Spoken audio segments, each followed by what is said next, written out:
Hi, I'm Jessica Brown, Mrs. Colorado Universal 2021, here with another episode of Powerhouse Paper Dolls, Beyond the Barbie, looking below the surface with beautiful, inspiring women to ask who inspires the women who inspire the rest of us. Joining me today is one of my sister queens, Miss Abby. She is the Michigan to my Colorado. Abby, thank you so much for joining me today. Thank you for having me. So Abby and I actually go back further than this pageant because I'm a former Mrs. Michigan America. And so we started talking, gosh, about a year ago before you signed up for this system. So we were kind of buddies going in. But this is called Paper Dolls because each interview is linked to the one before and after with things that you guys have in common. But since you and I have some other things in common, the Michigan, and I was looking at your questionnaire, a lot of the same values. But I would like to start with, Abby, who has inspired you? Well, I'm sure that a lot of women throughout my life have inspired me to be where I am today. But I don't think that I really knew who I was and what inspirations really led me to who I am today until I became a mother. My whole life growing up, the what do you want to be when you grow up was always a mom first. I never really knew beyond that what I wanted to do with my life. I just knew I really wanted to be a mother. So since I became a mother, I have 2 daughters. My children inspire me. The way that they learn and grow and want to learn and grow and question and discover, that's so inspiring to me. I'm inspired by their future versions of themselves. They're going to be incredible human beings. And so that's who I'm inspired by, these women that I am raising, which is super incredible. And your kids were actually the common theme among your questionnaire. And so I can tell what a big part of your life they are and being a mom is. And I also know that you guys have competed together. Was that right? Yeah. You guys did a pageant together? Absolutely, yeah. Mm-hmm. And what are their really titles? Fun.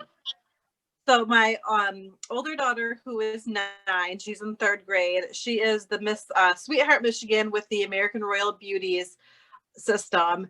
And then right now, my younger one is Tiny Miss Michigan with, it's an online pageant system called National Heart of America.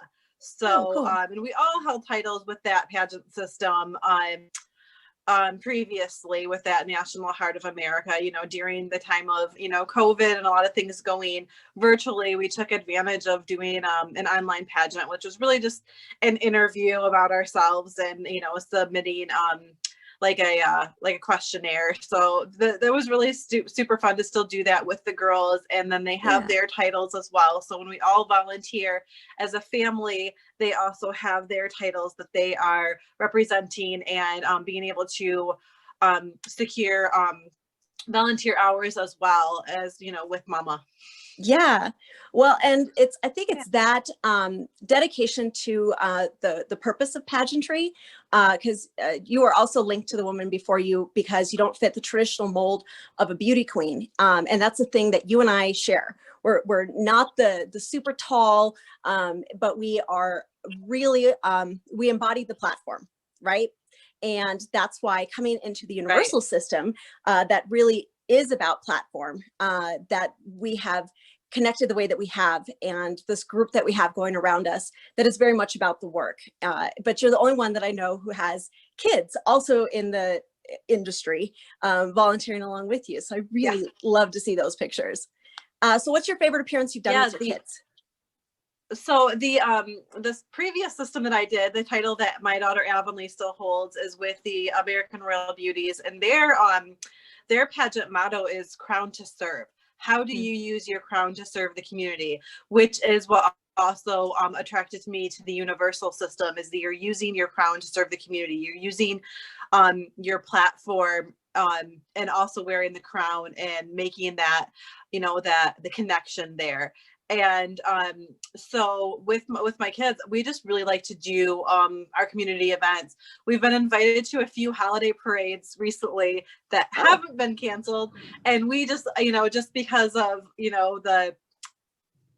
just with the virus, we haven't felt as comfortable doing those, but we were able to do some stories in our local paper about what we're thankful for, and be able to use that connection of going into pageantry and using our crown to serve the community in our platform, to really explain, why we're thankful for our community, why we'd like to serve our community, and why we've taken on this role and this responsibility as a title holder within our community, just to have a little bit more visibility for the causes that we are supportive and passionate about, which mine is the Crowns Alzheimer's are great for Association. visibility. So exactly. Well, it helps a little bit more than just, a mom and her kids. When you're out there wearing your crown and sash, people take more notice. And so this summer, when we did the walk to end Alzheimer's, or earlier this fall, we would wear our crown and our sash to do that. And it, not just why are all these people wearing purple walking together, but who are these princesses walking, with their mom,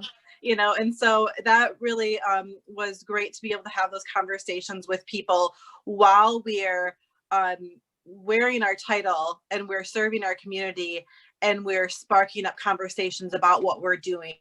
We even had a handful of people stop my father during our walk to end Alzheimer's and ask him, what we were all doing together, which was really great because we were all in a big group together. Yeah. So I think that, just anything that I'm doing, if I'm able to involve my children and they're having fun with it, and we're also doing good for our community, that is, those are the appearances that I really enjoy doing.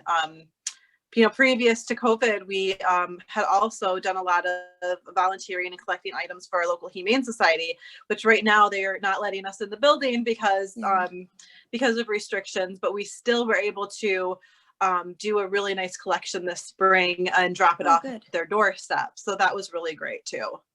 Well, and what I've really noticed with the COVID appearances, the quarantine life, right, is that what needs my attention most are things that provide connection between people, that we are, because we're so individualistic in the United States, we're not really coming together to fight this thing. And then when we're personally, like physically isolated from each other, that's where I feel like we come in, and trying to bridge that gap, doing things virtually or collecting and dropping off. But everything that I'm trying to do during quarantine is with the purpose of connecting humans, and I think that showing that to your kids as you're going through it is the whole point of like the domino philosophy, like the, do you remember that story of the starfish? Like there's a whole beach full of starfish, the little girl's tossing them back into the ocean, and an old guy comes along and says, what difference could you possibly make? And she says, I made a difference to that one. Yeah. Well, there's one a further step to that. And I see you doing it. And that is, if that little girl could teach that little man or the old man about the importance of saving the starfish, and then create, another person who gets another person, and then it's dominoes instead of ripples. So then part of the model is also incorporating other people, teaching other people. So you're not just providing service work, you're teaching your children how to serve, and you're posting it publicly to encourage it in your community.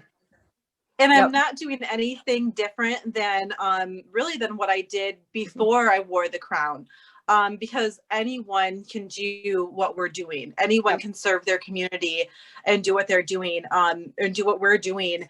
It's just being able to have that responsibility as a title holder to just show the positivity of it all. With the opportunity, then just teaching that lesson really that anyone can do this, and this is how you can do it. What's really fun right now, and I know you do this as well, and I don't know if I stole it from you or it's just a common thing, doing the read with the queen, right? Oh yeah. I mean, previous to COVID, we could go into the schools and we could go into daycares and do that sort of thing, but now we're doing it on our social media. And I've had friends reach out to me and say, thank you, I didn't have to read to my kid tonight because I could just watch you and your daughter, read a book. So that's been really great, because the schools, part of our homework each night is read 20 minutes with your kid.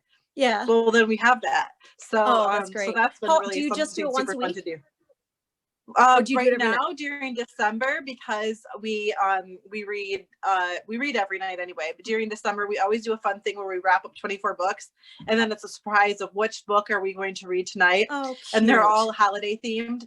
So so that's what we've been doing for this month, is every night we've been just doing, you know, just turning on the Facebook Live when we do our normal nightly reading, and it's been a lot of fun. Oh wow, I love that. I really love that. Doing these because my platform before this was bullying prevention in elementary schools. So it's just backburnered, you know, it's just one of those things that I have a digital format. And actually Melissa used it in Florida. She used my digital format. But I've had to really shift gears out of the in-person stuff, going to the libraries, going to the schools, you know, the stuff that I'm used to doing, and thinking, how can I do this from my living room? Right. And hence stuff like this. But it works out, because like you said, the whole point of it is to show how easy it is. I think that a lot of people would be a lot more involved. They just don't know where to start. So when we show these little ways, like here's something you can do in 5 minutes, here's something once a week, I think that it generates interest. But I do think that your ideal superpower has to do with how much you do in life. You said multiplicity. Is it because you have more to do than one person can do? I always say that there needs to be like 5 of me. There needs to be one for each of my kids, one for my husband, me to have fun, and then me to do my job. There needs to be 5 of me. I've been saying that for years. I need to just have like each segment of my life have, you know, each of me. I should probably add a 6 to just like get some sleep. But actually, you know, being able to sleep and actually wake up rested might be my actual superpower I would want. I think that balance in women's lives, especially working moms, or, you know, the more things that you get involved in, the more hats that you wear, the more our balance gets thrown out of whack. And so all of my wellness coaching, even though we are coming from the perspective of, you know, weight loss and physical fitness, you can't just look at one aspect of anybody's life. That's why, you know, my background is in psychology, but I really wanted to incorporate movement and nutrition, because if you're not looking at, you know, how much somebody is moving, what they're putting in their body, and how they're thinking, you just don't get the whole picture. And that's the idea, that there needs to be 5 of us, because there's 5 different ways that we need to always be balanced. If my brain power could help me lose, you know, the calories and the inches, I mean, I would be all set, right? Oh. If stress took it off instead of keeping it on, I'd be fine. And your celebrity crushes are they both Marvel? Paul Rudd and Mark Ruffalo. So Ant-Man and Hulk. And the Hulk, are you guys comic book buffs, or just I mean, happens to be I think that my husband was when he was growing up, and then my older daughter, you know, gets into graphic novel type of books, not so much like just the Marvel, but we love the Marvel universe. But I think that my love for like Paul Rudd and Mark Ruffalo, I mean, those date back to like chick flick movies, like Clueless, even, you know, back in the day. And then I mean, they're not like the typical heartthrob. They're like the dad bods, and you know, I'm like, but they're funny. Especially they're Paul funny, Rudd. And they're like a normal person. Yes. What was that where he was getting married, and it's the guy from How I Met Your Mother, and he picks him to be his best man. He's like, step into base. Do you remember the one I'm talking about? Oh yeah. Yep. That movie. That is quintessential. What is it? I love you, man. Yes. Yeah. That is quintessential Paul Rudd. Really, I think that I Love You, Man, and Forgetting Sarah Marshall are 2 movies that he was in that not a big part in Forgetting Sarah Marshall, but he was still in that. Yeah. Those are 2 movies that my husband and I just love, and we quote all the time, just because they're very so quotable funny. Movies. Very quotable movies. Yes. So I would like to wrap up with what you want your legacy to be. So this is how you want to be remembered, the mark that you want to leave on the world. Go. Okay. So it's funny, back in college, we had to write our own code of ethics and statement. And I thought I was very forward thinking and saying, you know, I want to leave the world better than I found it, and not realizing that I probably heard that phrase somewhere. I'm thinking I made that up myself. And obviously that's a phrase that a lot of people say, right? Leave the world better than you found it. And, but I still say that, and I still include that on like my resumes, within my objective of I'm working, you know, so I've always worked in nonprofits. I'm working to make the world even if it's like the small, just my local community, the world better than I found it. And I'm doing that through my children.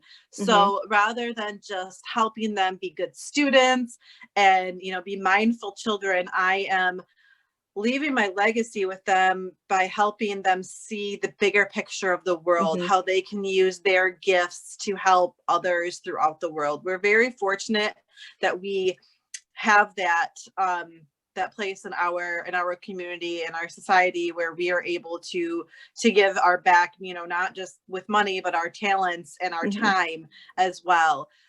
So that I would say would be my legacy, is that, you know, once I'm not remembered anymore, no one knows my name, you know, my children and my grandchildren, that they will continue on that legacy of giving back to their community. Well, and if enough people have that as their goal, you know, it's the fish all swimming down to get out of the net, that it's this tiny little difference that if there's enough of us, it's a great big thing.